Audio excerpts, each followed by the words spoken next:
YouTube பிரபலம் வீடு புகுந்து அறிவாளுடன் மிரட்டல். தாக்குதல் நடத்திய NTK ராஜா புயிரன். கன்னியாகுமரியைச் சேர்ந்த யூடியூபரான அட்வொகேட் நெல்சனை நெல்லையைச் சேர்ந்த பாடி பில்டரும் சமூக ஊடக பிரபலமுமான ராஜா பேரோன் கடும் ஆயுதங்களோடு வீட்டிற்கே சென்று தாக்க முயன்ற சம்பவம் பெரும் அதிர்வலைகளை ஏற்படுத்தியுள்ளது. சமூக வலைதளங்களில் அட்வொகேட் நெல்சன் என்பவர் வெளியிட்ட வீடியோக்கள் பேசுபொருளாகி வந்தன.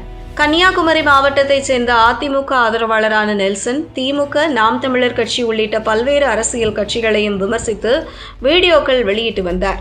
தமிழக அரசியல் நிகழ்வுகள் தொடர்பாக தொடர்ந்து வீடியோ வாயிலாக பகிர்ந்து வரும் நெல்சன், நாம் தமிழர் கட்சியின் தலைமை ஒருங்கிணைப்பாளர் சீமான் மற்றும் நாதக முக்கிய நிர்வாகியான சாட்டை துரைமுருகன் மீது தீவிர குற்றச்சாட்டுகளை முன்வைத்தார்.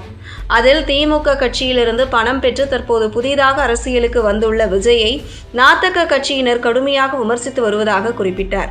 இதையடுத்து சமூக வலைதளங்களில் நாம் தமிழர் கட்சி ஆதரவாளர்கள் நெல்சனை கடுமையாக விமர்சனம் செய்தனர். இந்த நிலையில் நேற்று வெளியிட்ட ஒரு வீடியோவில் நெல்சன், நாம் தமிழர் கட்சியின் தலைமை ஒருங்கிணைப்பாளர் சீமான் விருதுநகரில் தனது மனைவி பெயரில் 50 கோடி ரூபாய் மதிப்பிலான சொத்தை குறைந்த விலையில் வாங்கியதாகவும் தனது யூடியூப் பக்கத்தில் பேசி வீடியோ வெளியிட்டுள்ளார்.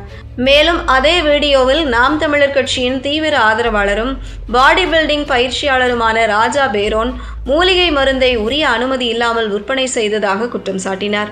இதையடுத்து இன்று ராஜா பேரோனும் அவரது மனைவியும் நேரடியாக நெல்சன் வீட்டிற்கு சென்று தகராறில் ஈடுபட்டதாக தகவல் வெளியாகியுள்ளது.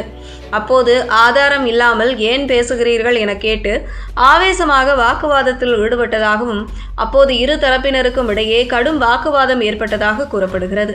இந்த சம்பவம் தற்போது சமூக வலைதளங்களில் பெரும் பரபரப்பை ஏற்படுத்தியுள்ளது. ராஜா பேரோன் தனது பையில் மறைத்து வைத்திருந்த அரிவாளை எடுத்துக்காட்டி மிரட்டியதாகவும் கூறப்படுகிறது. இதனால் அங்கு பெரும் பரபரப்பு ஏற்பட்டது. ராஜா பேரோன் நெல்சனை குறிவைத்து உன்னுடைய சாவு என் கையில்தான் என உயிர் அச்சுறுத்தல் விடுத்துள்ளார். இந்த சம்பவத்தை கவனித்த அக்கம் பக்கத்தினர் தலையிட்டு என்ன பிரச்சனை என கேட்டு சமரசம் செய்ய முயன்ற போது நிலைமை கைகலப்பாக மாறியது. அக்கம் பக்கத்தினர் ராஜா பேரோனை தாக்கி அங்கேயே அமர வைத்தனர்.